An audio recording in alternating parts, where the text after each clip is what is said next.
South আফ্রিকার সাথে যে ওয়ানডে সিরিজটা শুরু হয়েছে, সেই ওয়ানডে সিরিজটার প্রথম ম্যাচটা কিন্তু ইন্ডিয়া জিতে গেছে। হ্যাঁ, সেই প্রথম ম্যাচটা কিন্তু ইন্ডিয়া জিতে গেছে, কারণ যে এর প্রথম ম্যাচটাই কিন্তু সাউথ আফ্রিকার টসে জিতে কিন্তু ব্যাট করার সিদ্ধান্ত নেয়, ও তাদের ঘরের মাঠেই। তো তাদের কিন্তু অ্যাডভান্টেজটা বেশি থাকার কথা, কারণ তারা সেই সব মাঠগুলোকে ভালো ভালো চেনে, কি সেই সব মাঠে কীভাবে রান করতে হয়। আর সাউথ আফ্রিকা কিন্তু প্রথমে ব্যাট করে যে টিমটা কিন্তু 300-350 রান এমনিতেই দিয়ে দেয়, তারা কিন্তু 350 রান একটা গড়, মানে প্রথম ব্যাট করতে নেমে। আর সেই টিমটা কালকে কি করেছে, 116তে অল আউট হয়ে গেছে সে ওডিআইয়ে, যেখানে এত ভালো ভালো ব্যাটসম্যান থাকতে তারা তাদের নিজের ঘরের মাঠে 116 রানে অল আউট হয়ে গেছে। তারা যে কালকে প্রথমে টসে জিতে ব্যাট করার সিদ্ধান্তটা নেয়, সেই ব্যাট করার সিদ্ধান্তটা কিন্তু তাদের পক্ষে যায়নি। আর কারণ ইন্ডিয়ার বলাররা এত দুর্দান্ত বল করেছে যে তাদের 116 রানে অল আউট করে দিয়েছে। তাহলে ভাবুন একবার, কি এই টিমটা, মানে ইন্ডিয়ার এই টিমটাকে দেখে মনে হয় অনেক সময় এমনভাবে হেরে যায় কি মনে হয় কি খেলছে, আর অনেক সময় এমনভাবে জিতে মনে হচ্ছে কি এর থেকে ভালো টিম আর কোথাও নাই, এইরকম একটা অবস্থা। কারণ সাউথ আফ্রিকাকে কালকে যেইভাবে হারালো, ওই যে প্রথম যে টি-20 ম্যাচটা হয়েছিল সেকেন্ড, সেই টি-20 ম্যাচটাই যে এই বোলিং লাইন আপটাই যেভাবে বল করে মার খেয়েছিল সাউথ আফ্রিকার কাছে, সেই দিন কিন্তু মনে হচ্ছিল নাকি এই বোলিং লাইন আপটাই ওয়ার্ল্ড কাপের বোলিং লাইন আপ বা ওয়ার্ল্ড ক্রিকেটের বোলিং লাইন আপ। আর আজকে যেইভাবে সাউথ আফ্রিকাকে অল আউট করলো 116 রানে, তাতে দেখে মনে হচ্ছে কি এই বোলিং লাইন আপটি কি সেই বোলিং লাইন আপ কি যেই সেকেন্ড টি-20 ম্যাচটাতে বল করেছিল। মানে কি একটা পারফরমেন্স দেয় এরা, কি কোনো ম্যাচে এমনভাবে জিতিয়ে দেয় কি দেখে মনে হয় কি এর থেকে উপরে কেউ নাই, আর কোনো ম্যাচে এমনভাবে হেরে যায় কি মনে হয় কি কি খেলছে এরা। সেই রকমই কিন্তু কালকে একটা হলো, কি কালকের যে ফার্স্ট ওডিআইটা যে ছিল সাউথ আফ্রিকার সাথে, সেই ওডিআইয়ে প্রথমে সাউথ আফ্রিকা ব্যাট করতে নেমে এসে তারা 116 রানে অল আউট। তাদের যে ওপেনার রিচা হেনরিক্স 0 রানে কিন্তু চলে যায়।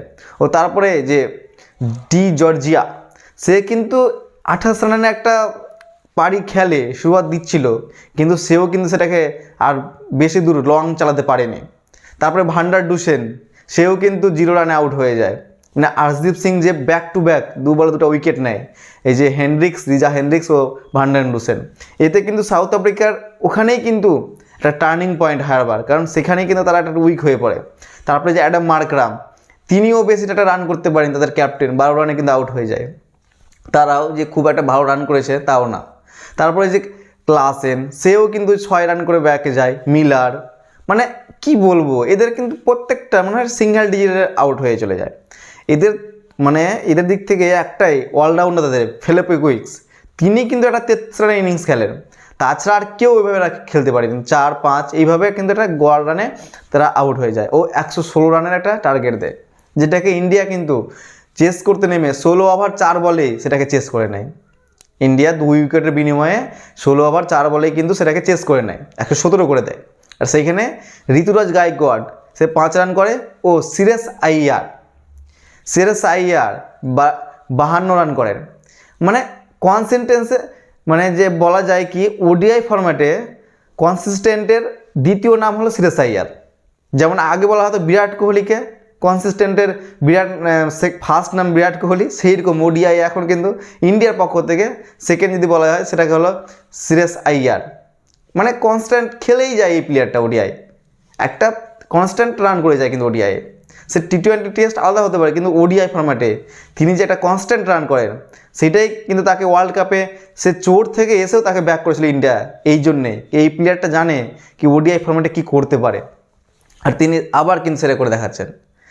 তারপরে কালকে যে একটা ডেবিউ টার্ন ছিল সাই সুদর্শন, কি দুর্দান্ত খেললো একটা ডেবিউ ম্যাচেই 55 রানে একটা ইনিংস খেললো।